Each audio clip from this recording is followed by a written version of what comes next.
one of the first thing I do, I divided it into a number of parts. Actually, there are 5 different parts. The first part I call Todd's Top 10 List of Things Japanese. Okay. Because that's one of the things that I found when I'd come home. People would have so many questions. Well, what do you really like about Japan? Sure. Well, there's so many things and there's many things I like about the States. So by having one foot in both cultures, I use what's good from here or there, and I take what's good from there and use it here. One thing I love are Japanese taxis. You can, basically hail a taxi just about anywhere and go anywhere you need to go. And they're clean, they're courteous, the drivers. They wear white gloves, little hats, and they have white covers over the back seats. And the one unique aspect about a Japanese taxi is the back door opens automatically. He has a lever, and he will open the door for you, and you can slide in. Because most Japanese carry some type of packages. That's why they're taking a taxi. If they don't want to take a train or a subway, then they will pop in a taxi. So usually their hands are full. They have some type of bag or box that they're carrying, and it's just nice. You don't have to touch anything. Mm-hmm. And probably that's one of the most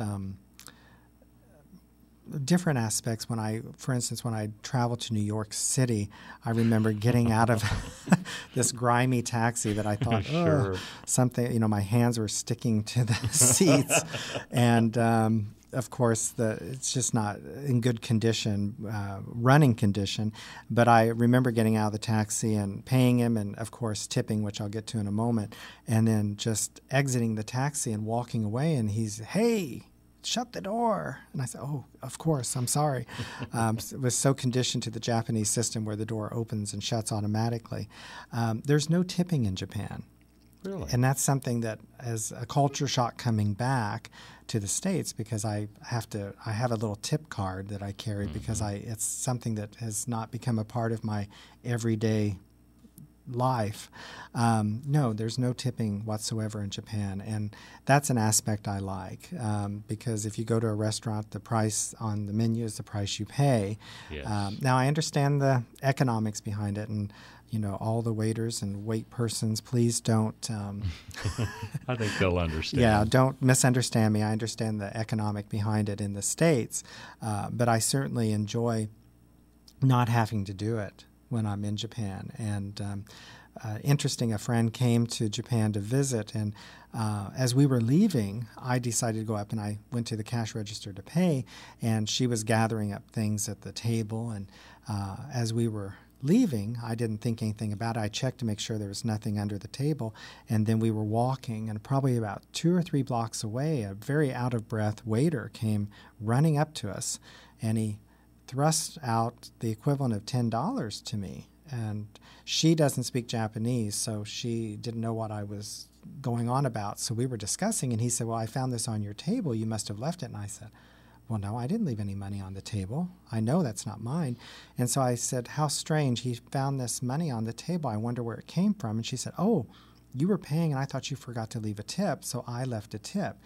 Well, he had no idea what to do with that. And I explained to him. She said, "No, tell him to keep it. He was wonderful." And and so I said, "Would she like for you to have this?" And he said, "Well, no, you're a regular customer, and she's a guest in our country. I can't accept that."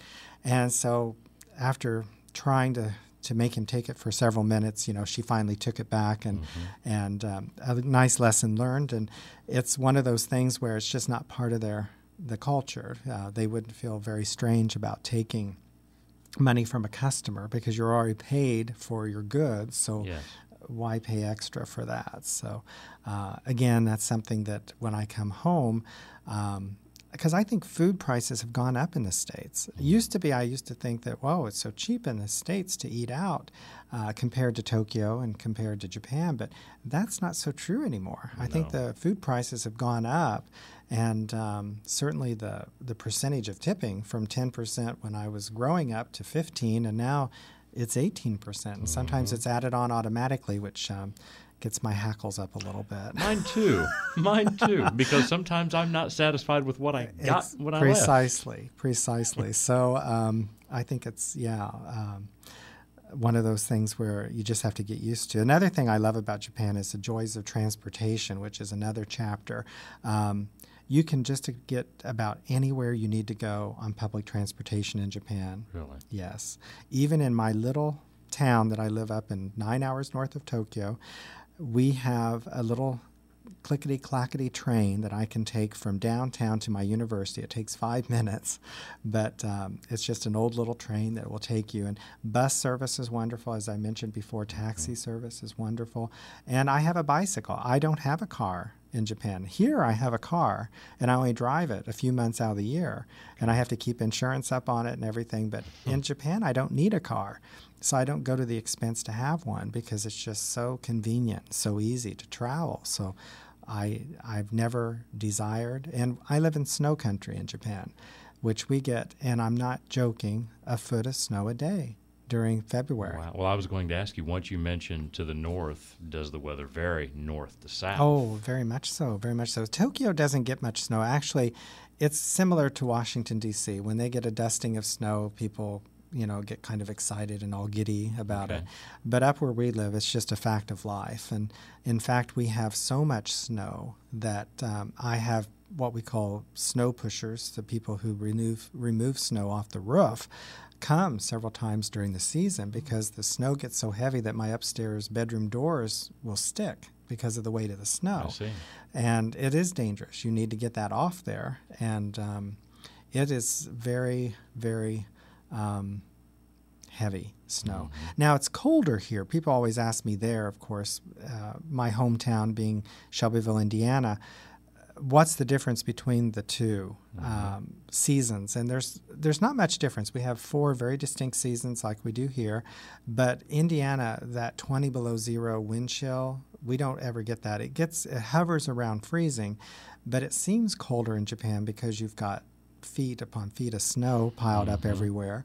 And not only that, but we also don't have central heating. So without central heating, it seems colder. Whereas here, you can wear shorts and a T-shirt around your house all the time. We basically only heat the rooms we're in Japan. And even like the toilet area, the restroom, bathroom rather. Well, I say bathroom. The bath is separate room, so I have to say toilet room because that's only the toilet is not heated, but we have heated toilet seats. And that's not just a luxury. That is a necessity. And it's one that you get so used to, and it's such a standard feature on most Japanese toilets. And they also have bidet feature. Even on public toilets, you can have the bidet feature. And Japanese know their toilets, and they have really, really outpaced the United States as far as innovation when it comes to newfangled, fancy, dancy toilets, seats, and things.